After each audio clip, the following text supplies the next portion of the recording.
Une rencontre avec Jean-Louis Schlegel, elle aura lieu à Saint-Briac samedi à 15 h, salle de l'ancien presbytère. Elle est organisée, cette rencontre, par l'Université de tous les savoirs d'Inard Côte d'Emeraude, présidée par Thierry Verstraete, que j'ai le plaisir d'accueillir. Bienvenue à vous, Thierry Verstraete, en studio. Merci. Tout d'abord, première question, sur le contexte dans lequel s'inscrit cet entretien-débat, Thierry Verstraete. Alors, eh bien, écoutez, ce contexte s'inscrit dans l'illustration d'un cours que nous faisons toute l'année sur religion et politique, ou politique et religion.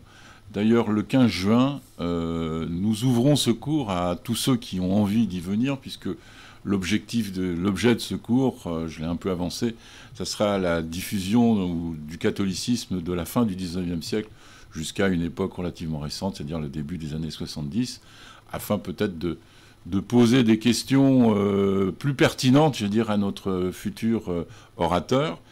Donc c'est le jeudi 15 juin à Saint-Lunaire, salle Rochefort. Donc tout le monde est convié à venir assister à ce cours. Ça, c'est, je veux dire, pour montrer un petit peu. Alors, justement, pourquoi le choix de Schlegel? Bon, il est déjà, la veille ou l'avant-veille, il est à Rennes. Donc, par réseau, eh bien, on s'est dit, il y a une possibilité de le faire venir. Bon, pourquoi ne pas le faire venir? Alors, Schlegel, c'est à la fois, si j'ose dire, un intellectuel, un chercheur, puisqu'il a été chercheur à l'école des hautes études en sciences sociales, en histoire et en sociologie des religions. Alors, à ce propos-là, je veux dire que je cite toujours, en histoire et sociologie des religions, le livre de Dominique Avon, l'histoire religieuse contemporaine en France. Non pas, lui, dans ce livre, fait l'inventaire de tous ceux qui se sont penchés sur cette histoire des religions. Et, entre autres, eh bien, il dit, il y a souvent, y compris dans les pionniers, des gens qui étaient, pour employer le terme de sociologie, puisque, au fond, Schlegel parle beaucoup, je parle en tant que sociologue, en réalité, il parle pas beaucoup en tant que sociologue. Dans ce livre, c'est un essayiste. Il défend sa cause, ce qui est, je dirais, bien normal. C'est-à-dire ?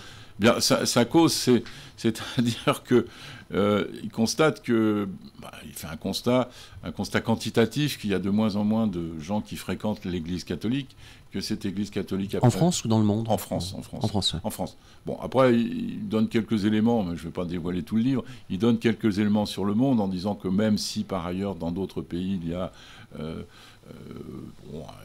le catholicisme est vivant. Il dit, bon, en Europe, ce catholicisme se réduit, et tout particulièrement en France. Alors, bon, ce qu'on peut déjà non pas lui reprocher, mais lui dire que, bon, la France est quand même un grand pays laïque, et la laïcité à la française, c'est important. Il pousse un petit peu le concordat, enfin l'aspect révolutionnaire, en disant que c'est pas ça le plus important. Le plus important au départ, ça a été la réforme, etc., etc. Donc là-dessus, on peut forcément, je veux dire, lui poser un certain nombre de questions et contester sa vision historique du fait que l'Église catholique n'a plus sa prééminence, et ça, c'est à la fois un regret. Et en même temps, si j'ose dire, ce qui est intéressant, c'est que, et c'est en faisant Avon, il est à la fois un politologue, et en même temps, il ne peut pas s'empêcher de ramener des aspects beaucoup plus théologiques. Quand je dis c'est un politologue, parce que, dans le fond, ce qu'il dit, il dit « j'ai commencé par des études de droit et de sciences politiques ». Et ce qui a amené ma vocation, c'est la rencontre avec les écrits de Michel de Certeau. Bon, mais quand on voit les premiers écrits de Certeau au moment de 68, si j'ose dire, effectivement, ce sont des écrits qui sont, on va dire, sur l'échiquier politique, se situent à gauche et même très à gauche. Hein. Donc en fait, Schlegel s'est rendu célèbre, en tout cas, d'un public plus large que le public qui s'intéresse aux questions religieuses et même théologiques. Bon, son livre, qu'il a fait avec Denis Pelletier, sur « À la gauche du Christ ». Bon, à la gauche du Christ, c'est cette conversion... Sur la croix, vous voulez dire ou à la gauche du Christ, voilà, au niveau du cœur hein. Alors, justement, on pourrait faire un jeu de mots qui est un peu grossier, en disant qu'on sent qu'il ne voudra jamais s'asseoir, lui, à la droite du Christ. Hein, puisqu'au fond, ce qu'il voit...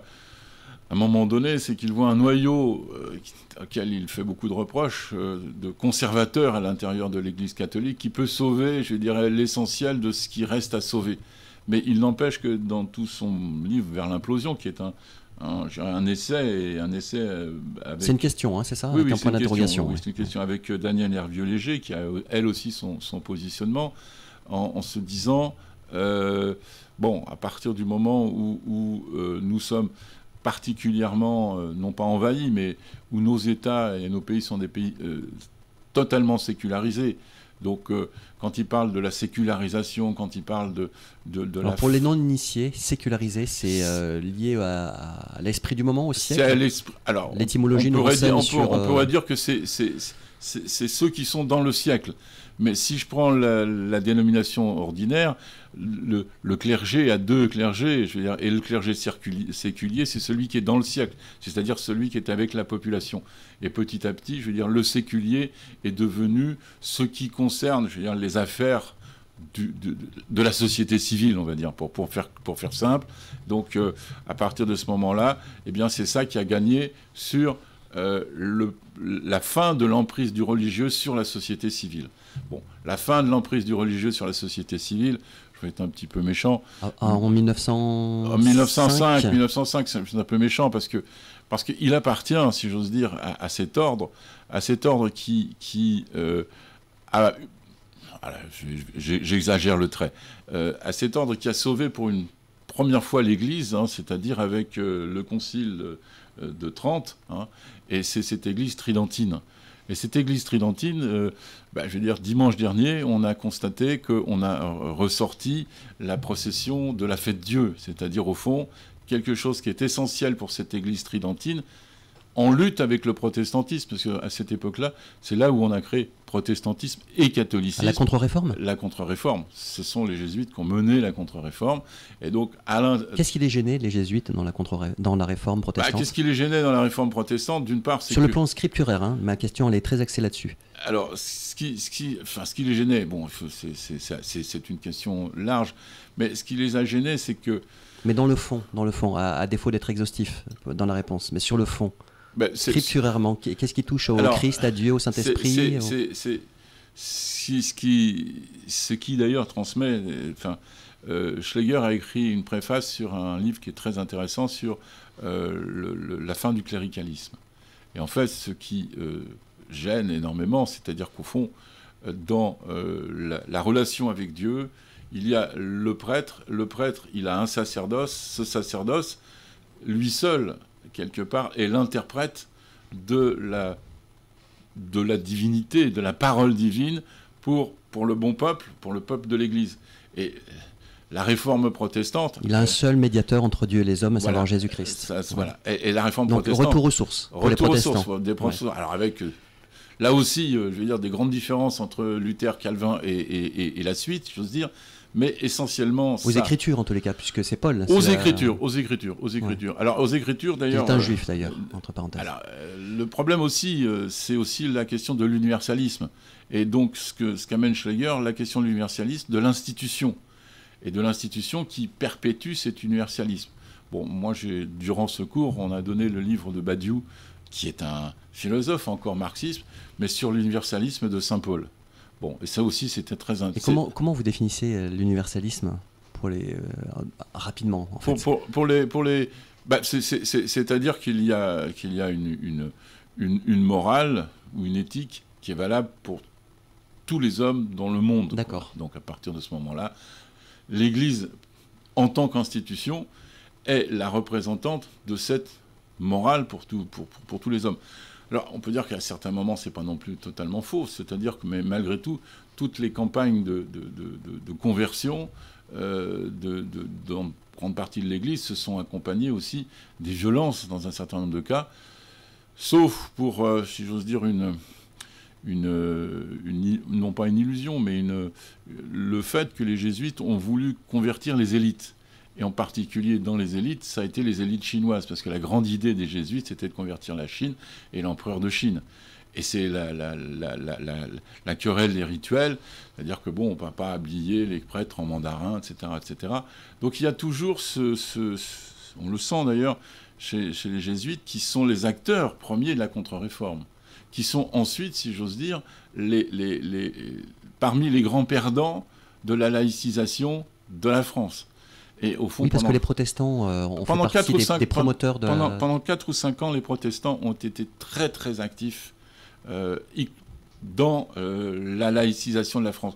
Pour une raison, il fallait que l'enseignement échappe à cet ordre qu'on appelait l'ordre noir à cette époque, qui s'appelait les jésuites. Bon, la personne que nous avons là est un jésuite, enfin un ancien jésuite, et puis la surprise, c'est que nous lui avons amené, il le sait, parce qu'on n'est pas là pour piéger les gens, on est là justement pour... oui, c'est une rencontre débat, hein. Il y aura... C'est une rencontre débat, c'est une rencontre questions... débat. Ah bah oui, il y aura des questions, donc on espère qu'il y aura dans la salle quelques laïcs, on va dire même pour être un peu caricatural, quelques laïcards durs qui vont lui dire mais attendez quand même, vous nous racontez des vieilles histoires, dans le fond que l'Église implose, c'est une espèce de logique inscrite dans l'histoire, donc de quoi vous plaignez-vous bon, donc c'est aussi intéressant. Et puis à l'inverse, d'autres qui vont dire, parce que dans son livre, il est quand même très inquiet du fait que, au fond, cette église, c'est un certain nombre de chapelles, et dans ces chapelles, les chapelles conservatrices prennent le dessus sur le reste. Donc il y voit un danger, et c'est là où, je veux dire, il est plus analyste politique que analyste théologien. Mais les deux, si j'ose dire, dans la même personne, non pas se mélangeant un petit peu, mais font partie de sa propre problématique. Donc ça, c'est aussi ce qui est intéressant, quoi. Je veux dire, bon, il y a un autre bouquin, donc je viens d'oublier le nom de l'auteur, mais Assis à la droite du Christ, quoi, qui est le pendant du livre en disant qu'aujourd'hui, les mouvements très conservateurs. Alors, c'est aussi intéressant, c'est que dans son bouquin, il souligne un des tournants. Bon, pour lui, c'est la loi Neuwirth. Et la loi Neuwirth, c'est la contraception. Et à partir du moment où il y a la contraception, ça fait partie des basculements. Mais j'ai envie de lui dire, celui qui a approuvé la loi Neuwirth et celui qui a poussé la loi Neuwirth, c'était un catholique pratiquant. Même si, à cette époque-là, il était président de la République, il s'agit du général de Gaulle. Sans le général de Gaulle, qui a poussé la loi Neuwirth, il n'y aurait pas eu de loi Neuwirth. Donc, bon. Donc, au fond, ça fait partie, si j'ose dire, de ces contradictions entre le politique et le religieux. Bon, donc c'est au cœur, si j'ose dire, même du cours que l'on est en train de faire. Donc pour ça que... Bon. On précise, Thierry Verstraete, pour les auditrices et les auditeurs, que la rencontre que vous proposez donc à Saint-Briac, à la salle de l'ancien presbytère, hein, donc samedi à 15h, avec Jean-Louis Schlegel, voilà. Donc c'est libre participation, parce qu'il y a des frais de déplacement. C'est pas ça, c'est qu'il y a à la fois des frais de déplacement, et puis bon, comme on est hors cadre ce samedi, eh bien, les municipalités, dans le cadre de bonne gestion, eh bien, nous font payer un tarif de location. Donc, bon, c'est dans leur bonne gestion, on va pas. On comprend. Voilà. Dans les 2 petites minutes qui nous restent, Thierry Verstraete, là, on arrive à la fin de l'année 2022-2023. Des activités de l'UTLS Dinard-Conemrode Alors, les activités, nous sommes en train de préparer très activement notre nouveau programme, en renouvelant donc un certain nombre de choses que nous faisons, en essayant d'amener de plus en plus de débatteurs extérieurs, y compris même à l'intérieur de nos cours. Donc on essaye d'avoir peut-être une vingtaine de personnalités qui viennent, donc ça a un coût, parce qu'il faut les faire venir, il faut les héberger, etc. Et puis aussi des petits groupes autour des pôles qui s'organisent bien et qui amènent une réflexion qui va plus loin, je dirais, que le cours. Et ça, c'est une première chose. Et puis, de nouveaux cours. Donc, de nouveaux cours dont j'aurai l'occasion de parler. Absolument. Il y en a un qui vous intéressera, c'est sur la Kabbale. Hein, donc, j'ai rendez-vous la semaine prochaine pour en déterminer les contours, etc., etc. Donc là, on est en... Entre autres. Je ne suis pas un spécialiste de la Kabbale. Mais entre autres. Mais on est en plein travail. Et, avec Delphine Durand notamment. Avec Delphine Durand notamment, mais d'autres aussi, hein, des professeurs d'université.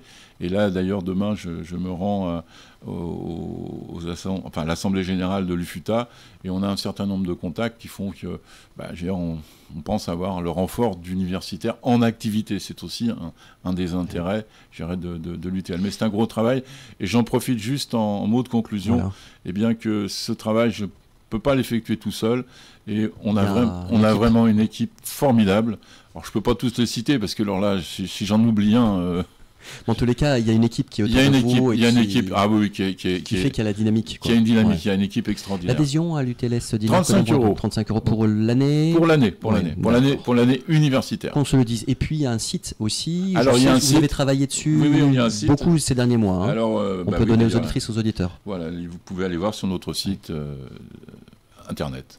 UTLS Dinard Côte d'Emeraude. Merci beaucoup Thierry Verstraete. Merci beaucoup et merci d'être encore. venu nous présenter cette rencontre fort intéressante avec Jean-Louis Schlegel. Donc samedi à 15h, salle de l'ancien presbytère à Saint-Briac-sur-Mer. Merci. Bonne continuation à vous merci. Thierry Verstraete et UTLS Dinard Côte d'Emeraude.